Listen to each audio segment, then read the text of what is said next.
Vamos a dar continuidad al simposio. En esta ocasión nos toca coordinar la mesa con el doctor Domingo Casadei, que es el jefe de trasplante renal y páncreas de Nephrology Buenos Aires.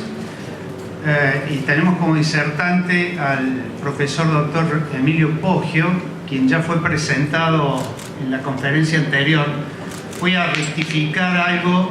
El doctor Poggio es italiano, porque nació en Italia, vivió en la Argentina, donde se formó, actualmente reside en Estados Unidos y tiene dos problemas.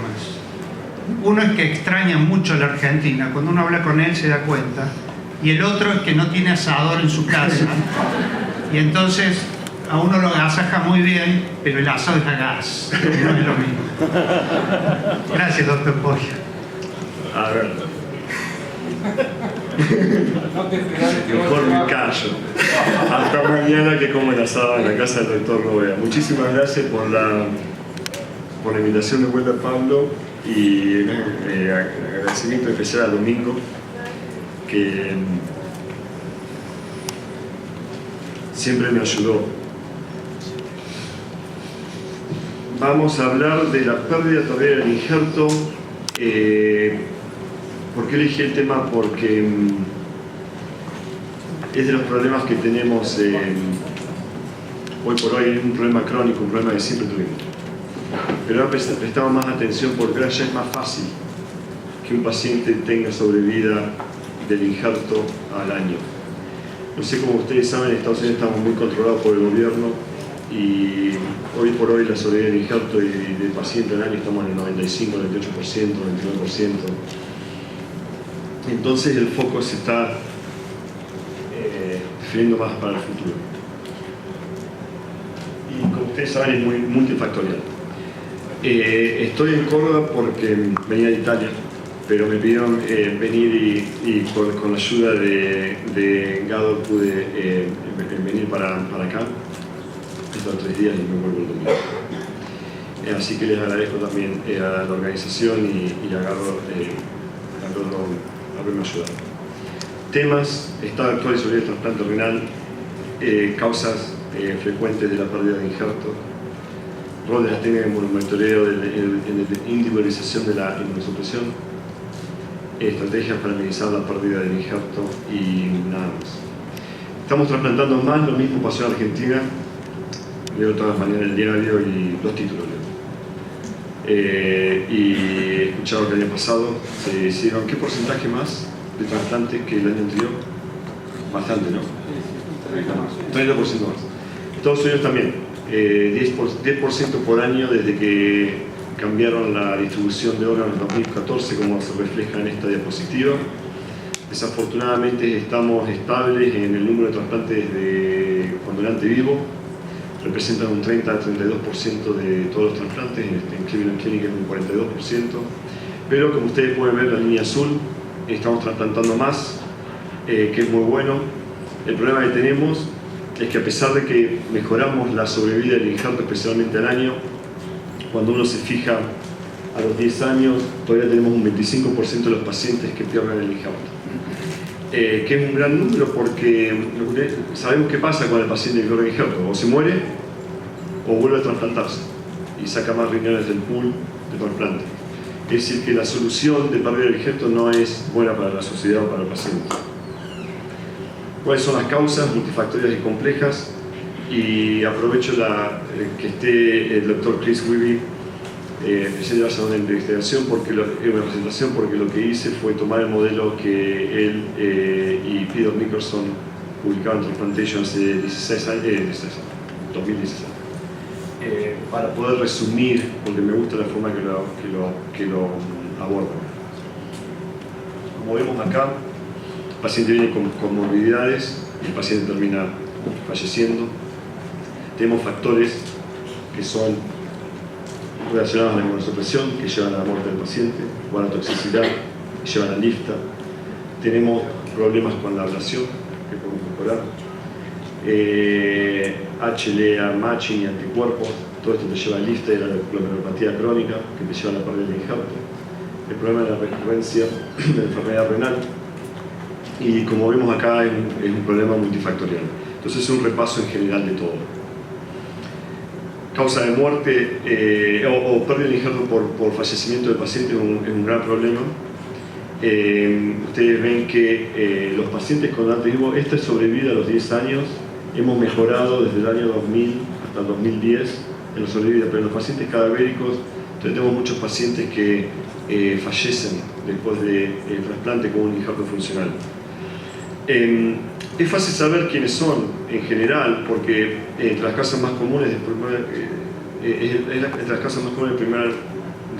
de injerto después del primer año de sobrevida, y sabemos cuáles son los factores determinantes. Son factores que son más añosos, que tienen, por ejemplo, que recibieron un riñón cadavérico, especialmente si es con criterio extendido, la edad del receptor, pacientes diabéticos, más que los hipertensos, y fallecen mucho más que los pacientes con enfermedad glomerulopatía o policística.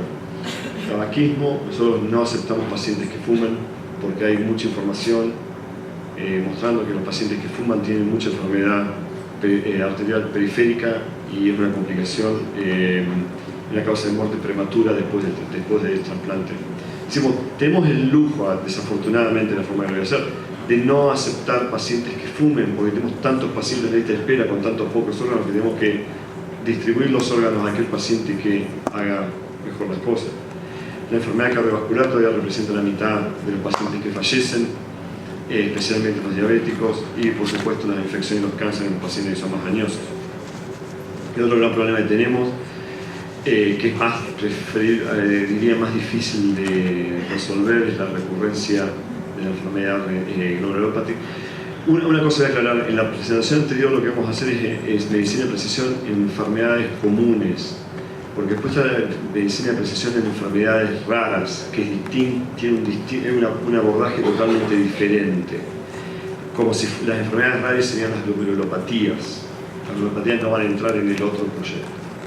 Pero bueno, las glomerulopatías son un problema. Este es un paper que ustedes conocen muy bien del año 2002, donde se demostró que el rechazo agudo es importante al principio, pero no a largo plazo. La muerte por donante vivo, la pérdida de injerto por fallecimiento es un problema significativo. El chronic allograft nephropathy o el rechazo crónico, y los pacientes con recurrencia de glomerulopatía. Estas son las recurrencias. En general la IgA es de las más benignas.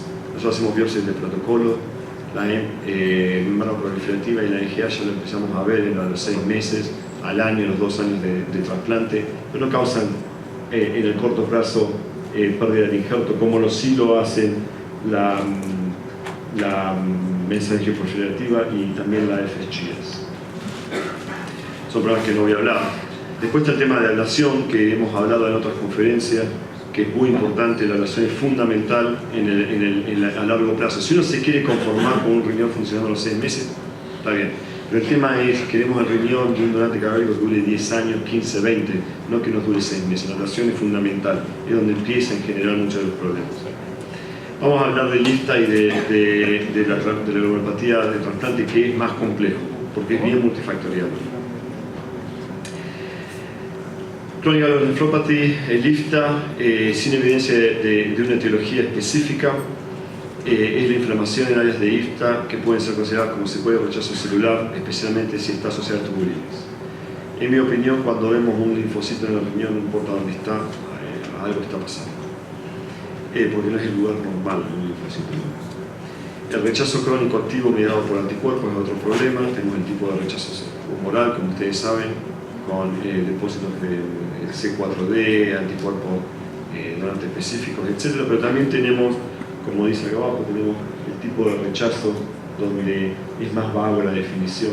Pero sabemos que tenemos actividad humoral contra el injerto que lleva eventualmente a la pérdida del injerto. ¿Cuáles son las estrategias para disminuir el IFTA y la glomerulopatía de trasplante?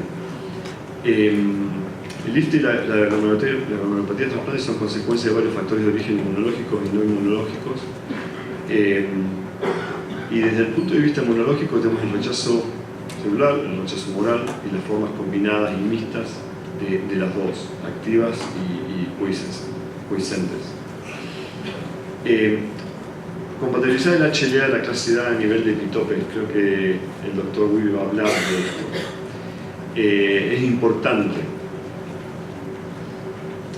Podemos optimizar el régimen de inmunosupresión para evitar el rechazo celular y podemos evitar la inmunosupresión deficitaria, ya sea dirigida por el médico, que es lo que hemos hecho y le voy a mostrar la experiencia nuestra, o por falta de adherencia del paciente de tratamiento médico, que es un gran problema en Estados Unidos. Compatibilizar el HLA de clase 2 especialmente, a nivel de los epitopes. Esta es una sola diapositiva porque sé que seguramente el doctor Willy va a hablar del tema. Ya no pensamos más en HLA de R3, de R4, etcétera, etcétera. Pensamos más en epitopes y manchar los epitopes. El problema que tenemos con esto es, como ustedes saben, como ustedes ven, este es un paper en 2013, en donde cuando uno hace eso, digamos, cuando el paciente tiene incompatibilidad a nivel del epitope, tiene peor sobrevida, ligeramente peor sobrevida que en aquellos pacientes donde no hay mismatch.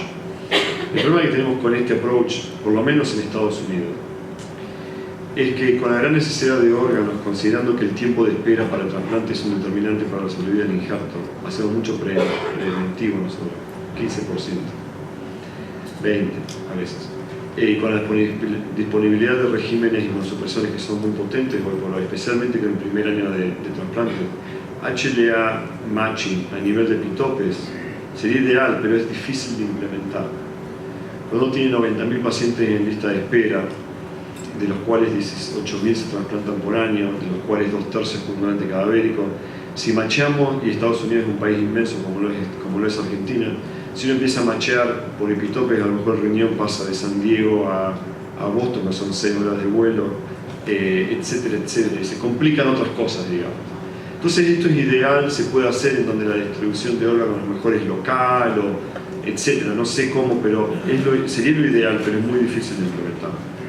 De todas maneras, la información es muy útil, porque yo no voy a pasar un riñón por más que tenga un epitope, pero por lo menos puedo pensar diferente en el paciente. Acá viene de vuelta el concepto de medicina de precisión. De pensar diferente sabemos que es un factor de riesgo más, que antes no lo teníamos considerado. Entonces, la información sigue siendo importante y deberíamos saber qué hacer en el futuro. Estas serían áreas de investigación, cómo hacer el abordaje. Porque no todos estos pacientes van a desarrollar rechazo humoral tampoco. Yo tengo que saber, no le voy a dar a todos estos pacientes un tratamiento humoral porque tiene un mismatch en el epitope, pero tenemos que pensar diferente. Tenemos que optimizar el régimen inmunosupresor para evitar el rechazo. Como todos saben, todo el mundo tiene su receta, ¿no? Todo el mundo maneja las cosas un poquitito diferente que sus compañeros. Y en general hacemos todo lo mismo, ¿no? Neurocalcinerina, un antimetabolito, esteroide, un poquito más, un poquito menos, esteroide más, esteroide menos, pero en realidad estamos haciendo lo mismo, estamos viendo un poquito más de los componentes. Necesitamos algo que podamos desarrollar, que podamos individualizar más la terapia. En Estados Unidos, no sé cómo es en Argentina, pero usamos cada vez menos los bloqueantes de la interleuquina 2 del receptor, y prácticamente un 80% de los pacientes son inducidos con T-cell depleting agents, como se ve acá. Y esta práctica viene cambiando ya constantemente. Nosotros diríamos el 90% así. Tacrolimus, MMF, esteroides, 65% de los pacientes se van a la casa entre los esteroides. Este tratamiento al momento es en la casa. Muy pocos pacientes, tenemos un 30% de los pacientes están en programas de steroid free, y después tenemos otras alternativas que no son tan comunes. Pero con esto tenemos muy poco rechazo hoy. Hoy el rechazo agudo, estamos hablando al año, estamos hablando de, esto es de la edad del paciente. Los pediátricos sigue siendo un problema, por supuesto, pero una persona de 45 años, 50 años, estamos hablando de un rechazo del 7% en Estados Unidos, hoy por hoy, con la inmunosupresión que tenemos. Es decir, no quiero minimizar el problema, pero 7%, digamos 10% de 100 trasplantes son 10, 7 de 200 trasplantes son 14 por año. Ya es uno por mes, estamos hablando de un programa que haga 200 trasplantes. No es algo que pasa muy comúnmente, sigue siendo un problema. Más problemático es el rechazo celular que ocurre pasado el primer año y encontrar el balance ideal entre mucha, suficiente y poca inmunosupresión, especialmente con los inhibidores de la calcinería. Este trabajo es muy bueno. Es de Emory, Pearl. Básicamente son todos pacientes que fueron inducidos con un T-cell depredation y después incubaron las células, los linfocitos circulantes con varias medicaciones, no se ve bien acá, pero acá tenemos un mTOR, etcétera, etcétera. Pero al final tenemos calcineuria, ciclosporina y tacrolimus. Esto es citometría de flujo. Tenemos dos tinciones, cada los puntitos en negro es una célula que está detenida, y lo que están midiendo acá es la presencia, es la actividad del linfocito, ¿no? Las únicas dos drogas que completamente pueden inhibir la actividad del linfocito por su cuenta, individualmente, son la ciclosporina y el tacrolimus. Es decir, necesitamos los inhibidores de la calcinería, y le voy a mostrar por qué. No 100%, pero con los instrumentos, con las herramientas que tenemos hoy, los necesitamos en general. A largo plazo, la exposición crónica también es perjudicial. Este paper es de Nankiver, como ustedes saben. Yo no sé si esto es tan verdad, pero el 100% de los pacientes al cabo de 10 años van a tener alguna evidencia a nivel de tejido de cronicidad o de toxicidad a los inhibidores de calcinería. Muchos estudios, este se hizo a ojo, pero salió bien, para reducir la exposición de... ¿Por qué digo nivel de 8? Vamos a ponerlo a 5 al tacrolimus. La decisión de bajar de 8 a 5 es totalmente arbitraria, no está basada en ninguna evidencia, ¿no? Está basada en lo que nos pareció ese día. Pero funciona. Es decir, podemos minimizar la calcinería, pero es todo así medio digamos, sin mucha ciencia atrás de la decisión, ¿no? No contamos todavía con la herramienta necesaria para saber el grado de inmunosupresión que cada paciente sabe, como ustedes saben bien. Y la multiplicidad de técnicas de inmunomonitoreo que tenemos ahora, tenemos, pero todavía no las pudimos integrar en medicina de precisión como para saber qué hacer para cada paciente. Por eso necesitamos en el futuro medicina de precisión de trasplante, que está viniendo también. ¿Qué me pasa?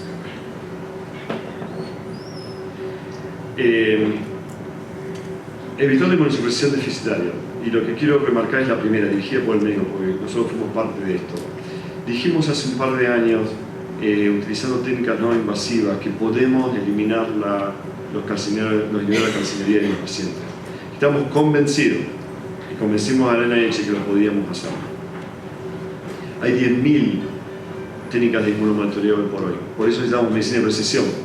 ¿Cómo podemos digerir toda esta información? ¿Cómo podemos individualizar la terapia de cada paciente cuando tenemos 25 diferentes tipos de marcadores que todos funcionan de una manera diferente?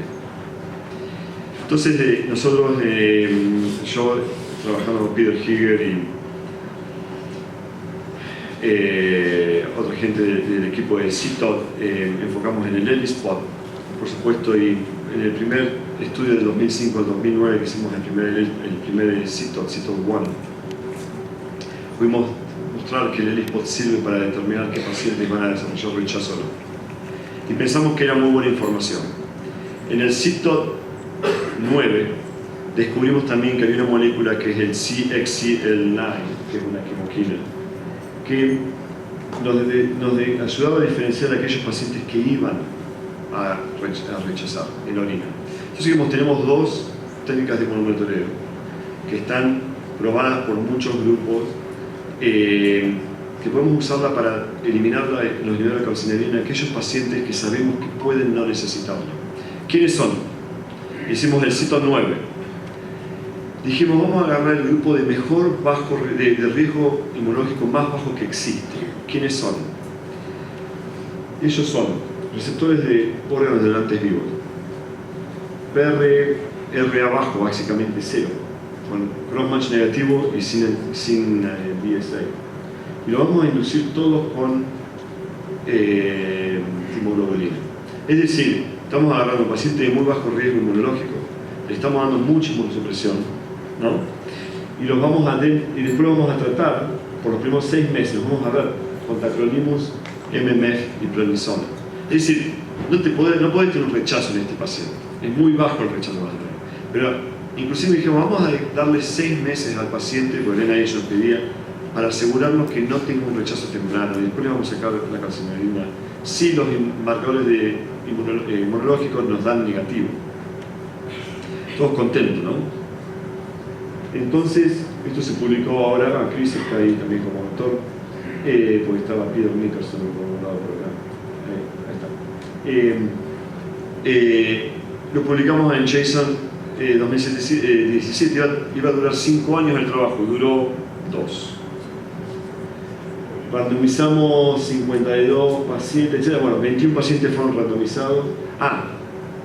Los randomizamos, le dimos el tratamiento, los miramos, le hicimos técnica de monitoreo y le hicimos una biopsia al mes 6 para asegurar que no tenga rechazo, una biopsia de protocolo. Es decir, el tipo a los 6 meses no tenía nada, tenía ADUNO, Prograf, MMF y prednisona.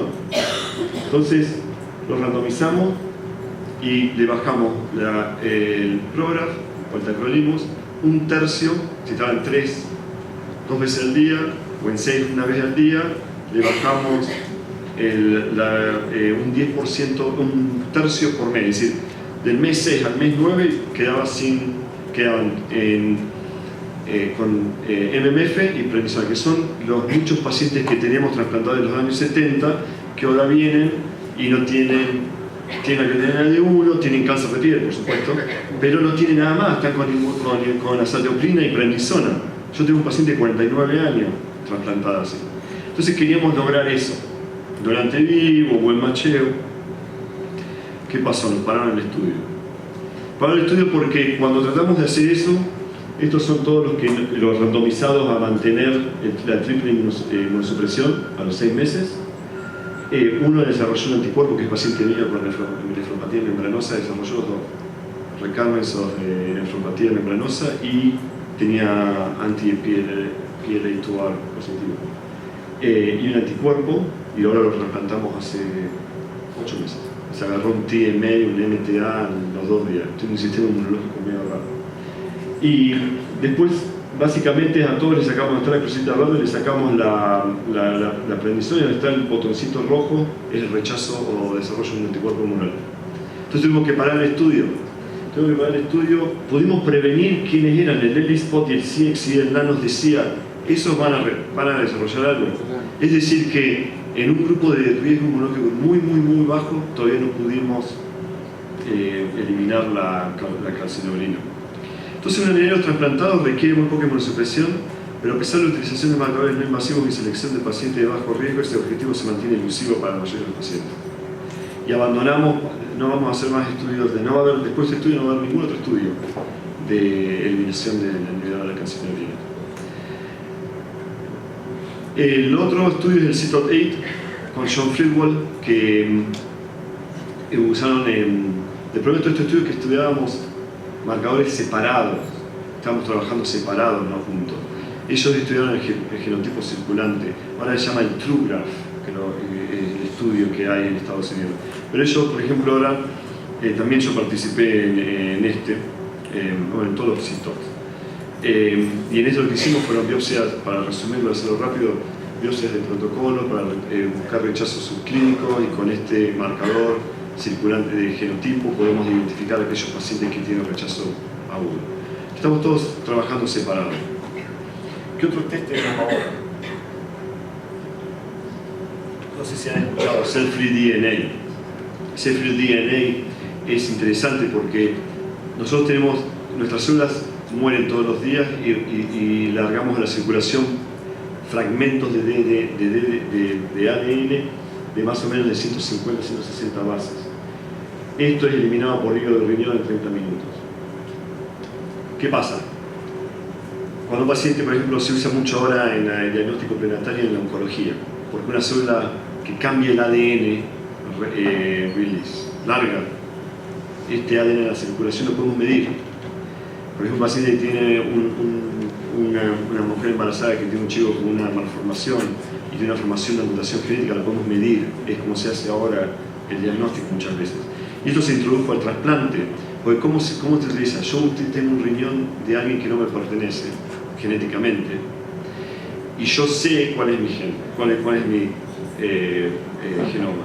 Entonces se puede medir el ADN circulante de las células que mueren en el injerto. Y si yo tengo rechazo, se mueren más células. Entonces yo puedo detectar esa información. Se usa mucho en el trasplante cardíaco, que es más fácil, no voy a explicar por qué, pero es más fácil utilizarlo en el cardíaco que en el porque lo que le puede pasar al cardíaco es un infarto o un infarto. Todos podemos tener BK, enfermedad urinaria, es decir, no es tan específico. Pero lo importante es que hay muchos estudios ahora, y nosotros publicamos en el 2017, hicimos el estudio, Roy Bloom, Jonathan Bromberg, yo y Dan Brennan organizamos el estudio. Tuvimos que incluir mucho más centros para conseguir muestras y demostramos en cierta medida que el cell-free DNA nos ayuda a diferenciar a aquellos pacientes que tienen rechazo agudo versus aquellos que no, a pesar de la creatinina que sea la misma en los dos grupos.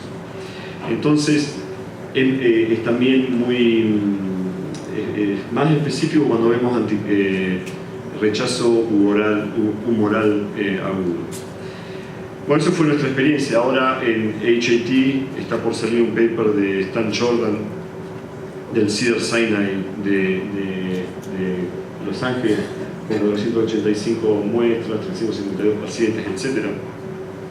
Y ellos también pudieron mostrar que los pacientes que tienen AMR o AMR, chronic AMR, tienen mayor cantidad de cell-free DNA derivado del órgano trasplantado que aquellos pacientes que no tienen rechazo. Es decir, cell-free DNA ahora necesita más validación, pero estamos estudiando en CTOD19, pero también hay otros estudios que están también siendo estudiados. Estos son 2 o 3 marcadores como ejemplo de los que he participado yo, pero hay 10.000 marcadores. Lo que necesitamos al final del día, el desafío para implementar esta estratégica es que ya aprendimos que usando 2 o 3 no es suficiente. Con CTOD9 pensamos que teníamos 2 o 3 que eran muy buenos, no alcanza. Entonces la multiplicidad de técnicas de monitoreo, Big Data, genética, marcadores, volvemos a lo mismo, medicina de precisión, se necesita más. Tenemos que tener algo que podamos poner más información, porque no tenemos la capacidad de diferenciar qué paciente le ve bien y qué paciente le ve mal. Voy a pasar rapidito. Lo otro que tenemos que hacer es evitar la inmunosupresión deficitaria, creo que es la falta de herencia de tratamiento médico. En Estados Unidos es un gran problema, creo en Canadá también. Y en Argentina lo debe ser. La mayoría de los pacientes que tenemos ahora, si viene alguien con rechazo agudo, humoral, 3-4 años, lo primero que nos fijamos es si vino al laboratorio, si vino al consultorio, si está tomando la medicación. En general ya no la venía tomando bien de principio. Tiene el nivel de tacrolimus mucho más errático. Y este es un paciente que vi hace 2 semanas cuando yo estaba en servicio, 44 años, paciente trasplantado con una forma preventiva, FHE, padre de familia, trabaja muchísimo. Tuvo un riñón de su primo en marzo del 2012, negativo de cross-match, inmunosupresión básica, creatinina de 1, las biopsias hasta los 12 meses normales, y ya empezó a tener niveles de tacrolimus que eran bajos. Se me alargó el suelo, se repitió tanto de que no tomaba la medicación,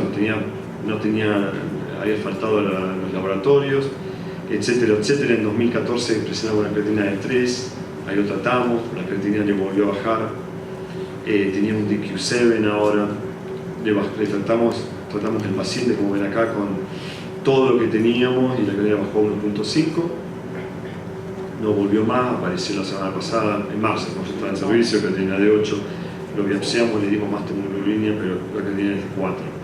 Y ese paciente, ya le dije, no le podemos dar otro riñón, por eso le dimos más hemoglobina. Le dije, mira, no sé si va a andar, ya tuviste tarará, pero acá no te trasplantan, porque cuando se enteren por Electronic Medical Records, cuando vaya a otro lugar que lo pueden ver, que ya fue non-compliant, no lo van a trasplantar.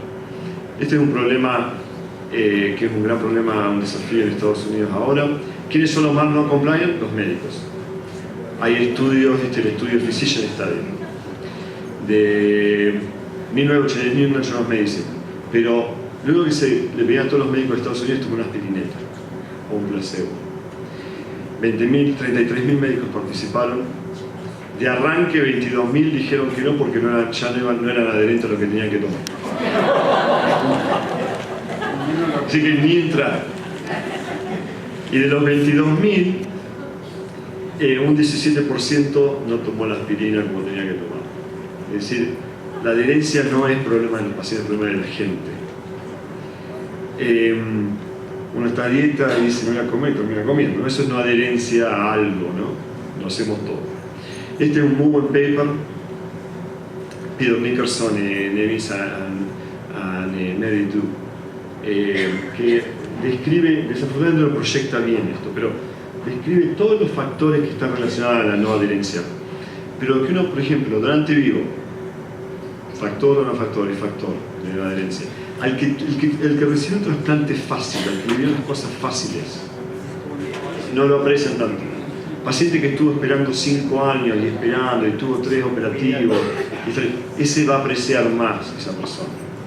El paciente que trabaja mucho, que está ocupado, nosotros, se te pasa la medicación, ¿no? La obra social, el estado, en general, hay 10.000 factores, no puedo apreciar, no se puede apreciar, pero aquel paciente que siempre apreció lo que le dan, uno lo puede ver, puede ser una gente muy humilde, son los más compliant a veces. Los chicos, los estudiantes, cuando el tipo de diabético tipo 1 que tiene enfermedad renal, osteoporosis, etc., son no compliant, porque hoy por hoy, con el tratamiento de diabetes tipo 1, no tendrían que tener tanta complicación de órgano. Hay factores como, cuanto más tiempo pasa, por supuesto, más probable que uno deje de tomar, porque especialmente la gente joven se cree, bueno, llevo 3 años, tengo todo bien, empiezo.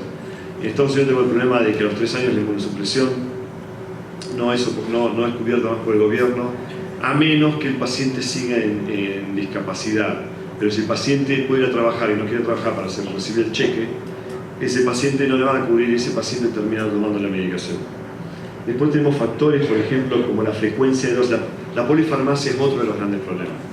Confundimos a los pacientes, nosotros ponemos mucho énfasis en educar al paciente. Me confundo yo con lo que tienen que tomar ellos cuando hacemos el recuento de medicina, imagínate ellos. Paciente que depende de otro para tomar la medicación, el paciente tiene muchas dosis, por eso minimizamos todo, tratamos de llevar todo a una dosis por día, o mínimo o máximo 2. Tratamos de evitar por todo, de todo tipo, 3 veces por día. Tenemos varios factores, es muy importante, pero hay pacientes que, ya le digo, el paciente que tuvo todo bien fácil son los que hay que tener más cuidado. No sé si hay una diferencia de género, creo que la mayoría de los que más yo veo son varones. No sé si hay información de mujeres y varones. ¿Cómo? La mujer joven. La mujer joven, ¿no? Son las que aparecen también embarazadas y cosas así. Otra cosa que se usa en Estados Unidos es esto, pero nosotros no lo usamos, porque ahora tenemos Electronic Medical Records. Pero esto básicamente uno le da el cosito este, y cada vez que uno lo abre lo marca, ¿no? Puedo agarrar pastillas de la inodoro también, pero por lo menos me la marco. Lo que hacemos es, tenemos un reporte de la farmacia, como es todo, la receta es todo electrónico. Ellos saben cuándo le hicieron el refill, cuándo la compraron, cuándo le faltaron. Y lo otro que hacemos es también minimizar y tratar de llevar a un día. Tenemos 2 marcas que hacen esto en Estados Unidos. Entonces, porque también te sube la compliance. El otro que hacemos también es el MMF, a veces lo hacemos diario. Pero bueno, esto es un resumen de lo que yo veo un problema, que sabemos que todo es un problema. Cada uno de estos problemas es una charla diferente, pero quería dar un resumen en general de todo para mantenerlo relativamente simple, pero también comprensivo. La pérdida del ligero sigue siendo un problema a largo plazo. causas multifactoriales, necesita un abordaje multifacético. El tipo, la intensidad y el timing de la inmunosupresión tenemos que aprender, así como el monitoreo y educación del paciente para aumentar la adherencia, entre otros, son determinantes esenciales para prevenir el injerto eventualmente, Y la integración de todo esto, volvemos a lo mismo, es medicina de precisión, que va a llegar. No sé si tarde o temprano, pero va a llegar. Con esto quiero agradecer de vuelta a todos.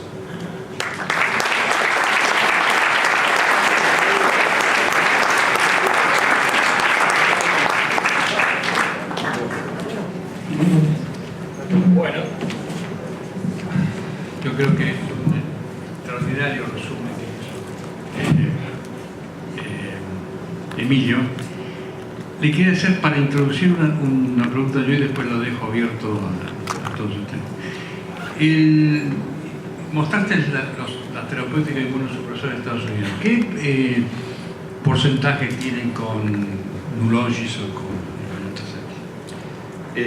ahora estamos tratando de usarlo más porque hubo un problema de producción. Entonces los últimos 2 o 3 años no conseguimos la medicación. Ahora se está solucionando un problema, pero es complicado porque el tema de no solamente es obtener la medicación, pero encontrar un lugar para el paciente para la infusión. Ahora estamos, ya digo, hubo 2 años que no tuvimos nada de Belanacel. Y ahora estamos volviendo a empezar a usar. Tuve un meeting ahora antes de venir. Pero no bajó significativamente. Hay centros que la usan mucho y otros centros que no. Pero ahora últimamente nadie. Pero era un problema de producción, una faltación, no era un problema nuestro. Porque es fantástico para la adherencia, ¿no? Fantástico para la adherencia, y eso es lo que hacemos. En realidad lo hacíamos, ahora tenemos que volver a empezar. ¿Acá se paró la producción, no? Sí, sí. No. ¿También? Sí. O sea, no pudimos ingresar pacientes nuevos. Claro, sí, mantener los viejos sí, pero nuevos no podemos. Hay 2 países. Más que en Buenos Aires se podía, no sé. No todo pasa por Buenos Aires. No, nosotros no tuvimos limitación. Nosotros para pacientes nuevos sí. Sé que no te refieres. Por eso creo que... Charla abierta, la idea es cualquier pregunta, no nada relacionado. Por eso creo que, Emilio, capaz que el mecanismo que dice que con el Belanacel los pacientes a largo plazo tienen menos anticuerpos, capaz que por adherencia y no por el mecanismo. Sí, ¿no? tenemos más rechazo celular al principio, pero a la larga menos generación de anticuerpos donante específico. Eso está demostrado. Luis. Bueno, muchas gracias. Muy linda la charla. ¿Cómo? Sí. Fuerte. Recién llegaste, Luis. Una aclaración de lo que sabemos en Argentina respecto al Nulogis es de que el problema del excipiente de la infusión, que aparentemente por lo último que comentaron no tiene aprobación de la FDA. Entonces ellos tuvieron que cambiar toda la planta. Nulogis. Sí. De Belatase. Han tenido que cambiar toda la planta de producción hacia una faz nueva, pero ya lleva 2 años. Entonces, Sí. no sé realmente qué pasa. No, ahora recién sé que cuando yo estaba acá me escribieron que para juntarlo porque ya pueden empezar a otorgarse. Sí, es como que de a poco podría irse liberando, pero es un problema de producción. Sí. La diapositiva que mostraste respecto a la compliance es muy interesante. Sí. Hay varias de esas. Sí, me ha tocado en algún momento hablar de ese tema. Y yo la conclusión que saqué es de que generalmente la mayoría de los cuadros, un 3/4% del cuadro, está relacionada con la responsabilidad del paciente, ¿no? Sí. O sea, mucho es la culpabilidad va sobre el paciente. Estuvo muy buena la última que pusiste de los médicos. Sí. Porque también hay en la compliance a veces una falta de dedicación de parte, ¿no es cierto?, en la entrevista, de recalcar algunas cuestiones, ¿no es cierto?, básicas. Si usted no toma la medicación, usted pierde el injerto, ¿no? Es un poco drástico, Sí. a veces no vale entre nosotros, pero digo, es muy importante para la compliance hacer hincapié en el rol del médico en la compliance. Sí. Es muy, muy importante, porque aparte uno ya sabe cuáles son los puntos débiles, sabe los pacientes susceptibles. Sí. Entonces, me parece que es un... No, ese es muy buen punto. 2 cosas. Este estudio, que se hizo en los años 80, se podría hacer en cualquier lugar, en todos los médicos. Digamos. los médicos estudiaban a mí mismo, es el Physician's Health Study Research. Estudiaban 10.000 cosas. Cosas simples, ¿eh? Tengo una aspirina, a ver si podemos prevenir el infarto de miocardio en los médicos, el stroke y esas cosas. Pero siempre lo pongo cuando hablo de... porque a veces no somos... Hay varios problemas, yo veo. Nosotros tenemos varios problemas a nivel de ver pacientes. Nosotros mandamos al paciente a la casa en el día 2, día 3, el donante vivo se va a la casa en el día 2, postoperatorio. El donante vivo, en combinación tenemos una internación de 3 días, ¿no? ¿Qué conlleva eso? Que mucha de la actividad clínica y la implementación del cuidado del paciente se pasa al outpatient, al consultorio externo. Yo tengo un hospital de día, básicamente. El paciente viene, se saca a las 7, 7:30, 8 menos cuarto, en una hora tenemos el resultado, le damos líquido, está con la sonda, está con esto, tenemos un centro de infusión, terminamos la inducción en consultorio externo, tenemos una readmisión muy baja. Y el problema es que vemos 40 pacientes en la mañana. Tengo 3 o 4 coordinadores, hacemos 2 o 3 médicos. Entonces, ¿qué tenemos? 15 minutos, 10 minutos con el paciente. Y ahí voy al punto que decís vos. El médico a veces no pone el tiempo suficiente, a pesar de que la coordinadora y las enfermeras son las fundamentales en la educación del paciente, porque la verdad que se dedican y son muy buenas, sin ellas no podemos hacer nada. Nada. Es lo que decís vos. Mucho problema está no en la culpa del paciente, pero en la culpa nuestra también de dedicar el tiempo y hacerle entender Todo pasa tan rápido ahora. Son 5 minutos, 10 minutos. 40 pacientes que voy a poner. No tengo 10 minutos por 40, son 400 minutos dividido 60, estamos hablando de 6 horas, no tenés el tiempo ese. Entonces, bueno, ese es un punto muy importante que vos remarcabas. Rubén. Emilio, gracias por la charla. Dijiste que te dabas más, que usted estaba usando más tecnología en los pacientes. Sí. Te quiero hacer 3 preguntas. ¿Por qué? Buena pregunta. ¿Qué dosis? Buena ¿Y pregunta. quién no usa? No se escuchó bien, desgraciadamente. A ver. No, ¿Qué hace? yo me pregunta. Dice que usamos más timoglobulina que lo que usábamos antes, prácticamente un 85-90%. ¿Por qué? ¿A qué dosis y a quién no? ¿A quién no? Que responde la primera. No le damos inducción a la gente que es añosa, que viene con mucha comorbilidad inmunológica infecciosa. Por ejemplo, tuve una paciente con Wegeners que tuvo aspergilosis, le trataron y eso, vamos tranqui.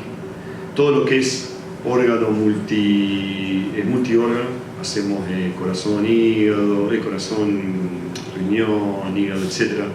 Más estuvimos siempre le estaba contando que hacemos bypass, hígado y riñón en el mismo día.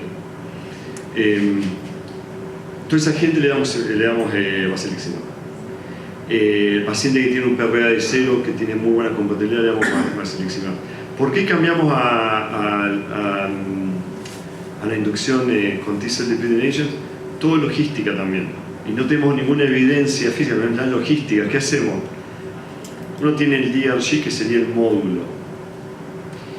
La planta no sobra en ninguna parte del mundo, entonces tenemos que ser eficientes y tenemos que probar la misma calidad de servicio, ¿no? Que es lo más importante, la calidad de servicio, pero manteniendo, digamos, nada es perpetuable si perdés plata, vamos a ponerlo así. Entonces, ¿qué pasa? La timoglobulina nos permite inducir al paciente una dosis total de 4.5 miligramos por kilo. Cuando está en el hospital, a lo mejor le damos la segunda en el día 3 y ya lo mandamos a la casa, y la tercera la damos en el día 4 como consultorio externo. Las primeras 2 entran en el módulo, la tercera entra aparte. Entonces vos tenés un paciente que se va a la casa en día 3 en vez de día 4, ahorrás un día de hospital, usás menos que el módulo de farmacia, lo pasás al consultorio externo, y al paciente le conviene, por eso cambiamos. Lo podés hacer lo mismo con la otra, porque es día 4, pero uno no tiene que andar esperando, preocupándose por empezar el tacrolimus, nada. Nosotros no empezamos en el hospital ni el Vanzaclovir, ni el tacrolimus, nada. Todo el día que se va, el día 2, día 3, acá está la receta, la primera dosis la toma esta noche en su casa. Porque si la toman en el hospital, tengo que pagar yo, ¿no? En el, digamos, en el módulo del hospital. Todo pensé, todo logística, administración, gestión, etc. Hay muchas preguntas. Vamos. Emilio, Sí. te quería preguntar el monitoreo del paciente durante el primer año. ¿Utilizan biopsia de protocolos, biomarcadores? Sí. ¿Es tu servicio que usan a menudo? ¿Cómo? ¿Que utilizan más a menudo tu servicio? No. Nosotros hacemos biopsia de protocolos desde 2005.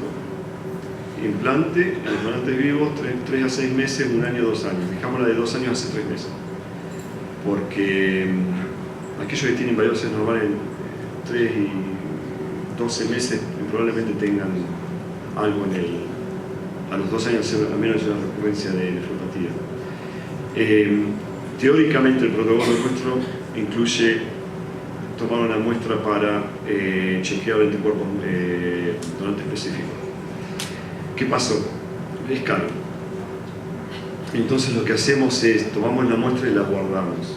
Si la biopsia es anormal, le hacemos el estudio, antes de hacérselo a todo el mundo.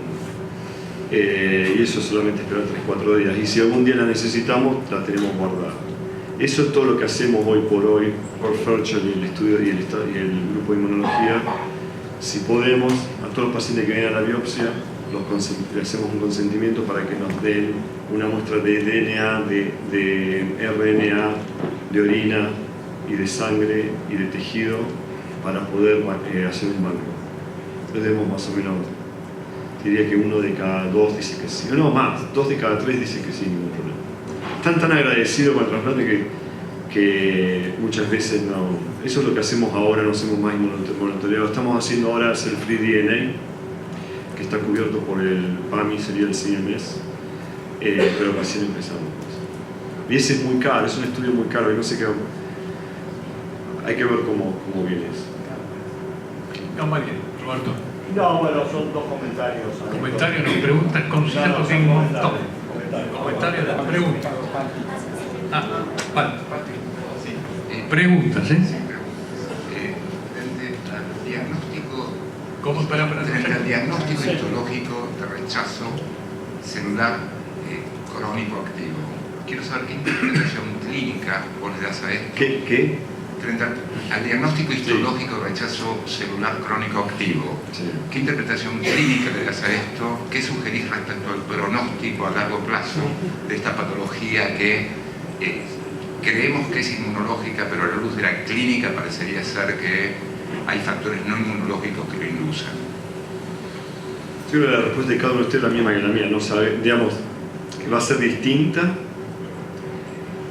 y nadie sabe cuál es la respuesta comunicada. No es bueno lo que te puedo decir en general, pero no me pidas más especificidad en la data, porque creo que cuando el paciente tiene proteinuria y cuando el paciente tiene transplant glomerulopathy, tenemos el 50% de ellos van a perder el graft en menos de 5 años.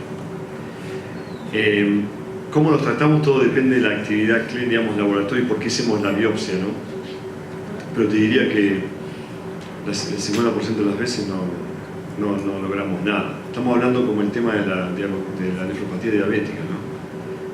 Los tratamos a todo igual, las membranosas, por ejemplo. ¿Por qué a algunos le va bien, a otros mal? La verdad que no tengo, es una buena pregunta porque no tengo una respuesta. Es decir, que ustedes no tienen una terapéutica de aumentar inmunosupresión. Mirá, en esos casos especiales, ¿no? Tenemos un buen grupo, somos 6 que colaboramos, tenemos una gran ventaja, que Pablo y Rafael, entre los 6 no tenemos ningún conflicto. Todo es igual, todo es lo mismo, es decir, tenemos un problema, lo compartimos entre los 6, decidimos todo, y desafortunadamente no tenemos un protocolo que seguimos igual, lo discutimos y hacemos lo que podemos. No es la mejor respuesta, pero es lo que hacemos. Y lo otro importante es que la decisión que tomemos no es reprochable, es decir, nadie viene y yo te dije tal cosa, eso, que dice eso se da.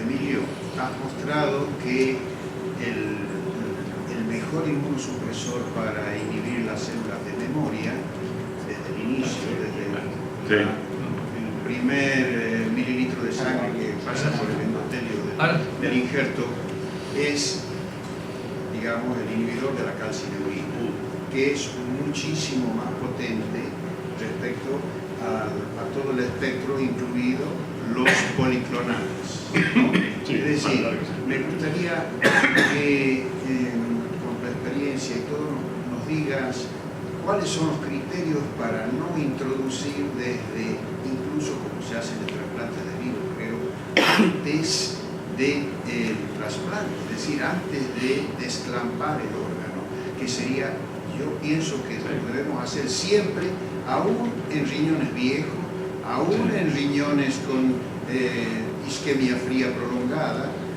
creo yo, es lo que yo hago. Hay gente que empieza a liberar calcineurina independientemente de la función renal en las 48 horas cuando empieza a poder tomar pastillas, ¿no? Yo diría la razón es la siguiente: cuando es otra charla distinta, es qué pasa en el momento del desclampeo con el órgano y qué tipo de inducción le hicimos al paciente, ¿no? Por eso en general empezamos la inducción antes del desclampeo, para que cuando el órgano se reperfunda, esas células T circulantes, en general son CD4 de memoria, no estén en la circulación. Y sabemos muy bien que cuando usamos timoglobulina, nosotros tenemos 1200 linfocitos por mililitro cúbico, para hacer los números fáciles, circulando, ¿no? El radio de CD4-CD8 es de 2 a 1, cuando se invierte es cuando uno tiene HIV, por ejemplo, cuando el CD4 baja. Sabemos que un conteo de CD4 de menos de 200 es una enfermedad en un paciente con HIV es SIDA, es decir, estamos muy inmunosuprimidos. Cuando damos timoglobulina, al cabo de 6 horas, tenemos menos de 10 linfocitos circulantes, es decir, causamos SIDA infinitamente. La diferencia es que en el paciente trasplantado, porque la célula T de memoria está en el órgano linfático secundario y a veces terciario, vuelve a recircular y al cabo de 6 meses tenemos linfocitos circulantes de memoria. El tema es que no lo utilizamos porque usamos la inducción. Yo creo que si uno no usa inducción, el concepto es muy válido. Igual creo que no sé cuánto, la verdad no sé cuánto tarda el tacrolimus, por ejemplo, en tener una acción funcional en el linfocito, pero a veces empieza antes del trasplante. Yo a veces lo usamos en pacientes que tenemos con bypass gástrico para ver si está absorbiendo la medicación, cosas así. Pero no, es buena idea, pero con la inducción yo creo que no es necesario. Comentarios. No, dos comentarios anecdóticos. Uno es que hace muchos años había un servicio de trasplantes público que estaba comenzando con los trasplantes y tenía malos resultados. Y me pidieron si podía ir a ver si había alguna cuestión médica. La conclusión fue que era por falta de adherencia. Quienes menos adherían eran los que vivían en villas o en lugares muy precarios, y la causa era que vendían los medicamentos. No los tomaban para poder tener un poquito de dinero para... Voy a contar algo parecido, pero... Y lo otro, bueno, Tapaldi acá, a los chicos, a los trasplantes pediátricos, esperaba un año, no sé si 2 antes de trasplantarlos, se los mantenía en diálisis con el objeto de que se disminuyera el poder inmunológico. Y bueno, fue la conclusión que en realidad por falta de adherencia al tratamiento. Dos conceptos. El primero, no creo que el tema sea de humildad o de poder adquisitivo, el tema es de educación. Hay gente que es humilde y que puede ser bien educada, el problema es el desafío está entre nosotros en poder educar a esa gente. Sí.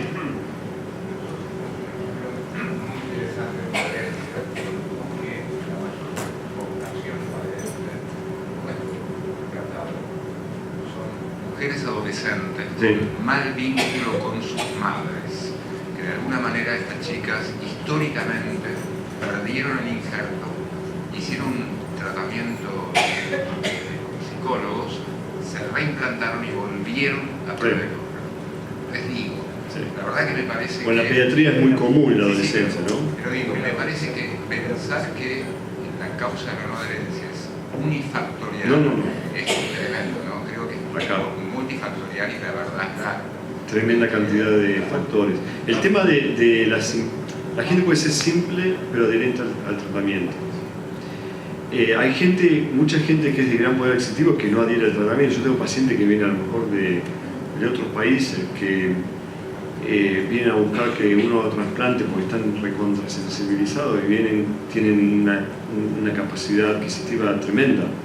Es decir, que es uno de los factores de riesgo, no hay duda, pero yo creo que el factor de riesgo de tener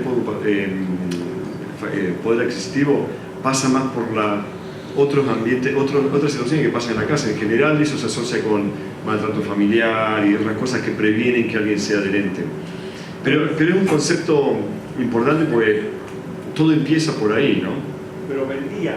Sí, el tema de vender, ¿no? Perdón, es por educación también. Cambarero, el tema es quién la compra, digamos. Sí, el tema, le voy a contar una anécdota parecida, doctor Cambarero. Yo tengo una unidad de diálisis, tengo 30 pacientes de diálisis en una zona underserved, que sería, como diciendo, una zona... ¿Cómo? Sí, todos pacientes afroamericanos, mucho HIV, hepatitis C, y es lo único que hago afuera del trasplante como donación voluntaria de mi actividad, porque es lindo solamente cuidar pacientes trasplantados, pero también tenemos que pensar que hay gente que no se puede trasplantar. Más, he trasplantado muchísima esa gente, con HIV, con hepatitis C, etc. Y un día en la unidad, esa, había una mujer que tenía medicación, el problema de los narcóticos en Estados Unidos, un gran problema. Y escuché que le vendía los narcóticos al de al lado, que se está dializando, de 33 años, los Percocet y los... Es decir, debe pasar ese tema de vender medicación. Pero no sé cuánto pasa. Pero la señora esta de 78 años, que decía que tenía dolor de espalda y tenía, le damos 100 Percocet, una mujer de... Bueno, ella la vendía aparentemente al que estaba sentado al lado en la unidad de diálisis, que tenía 30 años. Es decir, hay de todo, en todas partes hay de todo. Por eso es multifactorial, ¿no? Y había otro comentario más, eso. No, lo de que se esperaba que tuviera un tiempo de diálisis para que... El tema de la uremia, el concepto de la uremia. Yo tuve un gran... aprendí diálisis, terapia intensiva con Emi Paganini, que era mi staff de cosas. Él no creía en uremia cardíaca, entre estas cosas. Él decía, creía que había que ser paciente. El concepto de la uremia y la inmunosupresión, el tema de que uno lo dejaba urémico para poder tener un sistema inmune más adormecido. Esos conceptos vienen de los años 50, cuando la diálisis todavía no existía. En realidad, Nakamoto en Cleveland Clinic fue el primero que... cuando empezó el trasplante en los años 60 de donante cadavérico, en 1963, el paper de transplantation, todos los pacientes que se trasplantaban no sobrevivían porque no existía diálisis y el paciente sobrevivía al DGF, que a lo mejor duraba 6 meses.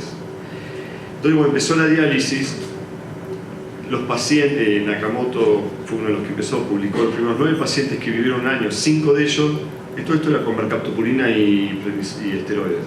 5 de ellos sobrevivieron porque pudieron sobrevivir los 6 meses de DGF con la diálisis esta rudimentaria que hacían, ¿no? Y ahí empieza el concepto de la uremia, de las plaquetas urémicas y eso. No sé si hay evidencia científica que haya demostrado que la uremia per se sea la causante. Yo creo que la diálisis lo que hace es apreciar al paciente la diferencia que hay entre diálisis y un trasplante funcionante. Uno de los grandes, sea adherente o no, uno de los grandes, yo siempre les digo a los pacientes, usted viene de una creatinina 4, se sentía bárbaro y tuvo un trasplante que venía de 1. Y me dice que no siente diferencia, que es lo bueno que no haya sentido diferencia. El problema es que no sabe lo mal que va a sentirse si ese riñón se pierde. Eso para mí es de las grandes... cuando el paciente no estuvo en diálisis, que no, es una forma... No hay que presentarlo negativamente, pero es lo único que no han apreciado es qué mal que un paciente se puede sentir en eso. Como también se sienten bien, ¿no?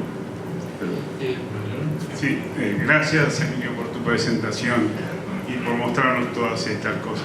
Nosotros siempre recordamos que la urea en sí tiene pocos efectos tóxicos y que en rigor se relaciona muy bien estequiométricamente con múltiples toxinas urémicas que están muy estudiadas con distintos efectos. Pero bueno, mi pregunta era En el estudio de reducción progresiva de inhibidores de la calcinurina, que tuvo un tiempo largo para lo que vos me cuentas, conociendo nosotros los efectos de, por ejemplo, el tacrolimus y la ciclosporina sobre el podocito, especialmente cuando hay variaciones en el flujo transmembrana, me llama la atención que no lo hubieran parado antes por proteinuria masiva. ¿Ustedes qué observaron con relación a la proteinuria cuando veían aumento en los biomarcadores? ¿No aumentaba también? No, la proteinuria, en realidad estos pacientes no presentaban proteinuria porque es muy temprano. El estudio se paró, digamos, a los 3 meses de haber parado ahora deben tener proteinuria. Más, dos de los pacientes que yo conozco están retransplantados. La proteinuria es una manifestación tardía de una patología no reversible en el glomérulo. Es decir, en este caso no vimos proteinuria, pero ese es el tema. Cuando uno ve proteinuria, ya está en el sentido de que ya hay patología crónica, ¿no? Puede ser que no, pero en general en el trasplantado, en estos casos no había proteinuria. Tenemos Emilio, hablaste mucho de la cuestión de la polifarmacia, que es uno de los principales problemas. Nosotros también, exactamente igual acá, y es uno de los principales problemas donde hay que educar correctamente al paciente, no confundir. Creo que el tacrolimus XL, como se llama acá, el tacrolimus de liberación prolongada, ayuda mucho a simplificar las dosis, sobre todo que es el principal inmunosupresor. ¿Qué lugar ocupa Belatacept, ya que lo tomaron ahí, como una posibilidad también de que al ser una medicación endovenosa y que se da cada 28 días, ¿ustedes lo midieron a eso o te parece que tiene una utilidad en ese aspecto? Sí, creo que tiene utilidad. Nosotros no lo pudimos aplicar porque, como dije, cuando empezamos a usarlo nos cortaron la producción. Nosotros te podemos decir nuestras experiencias. Nosotros tenemos en Belatacept alrededor de 300, 320 pacientes. La adherencia es perfecta. Además, el mismo laboratorio llama al paciente, no laboratorio, sino una ONG, llama al paciente. Es espectacular. Yo tenía una duda y sí, con respecto a las células libres de DNA. Es importante, he visto un trabajo últimamente en la American Journal of Transplantation que diferencian las verdaderamente del injerto de las libres que se producen. Sí, no. Eso es la esencia. Ese es el tema. Uno lo que hace determina qué tipo de DNA está circulando en el paciente que no pertenezca al paciente. Es cell-free DNA, circula solo en la circulación, tiene una vida media hora.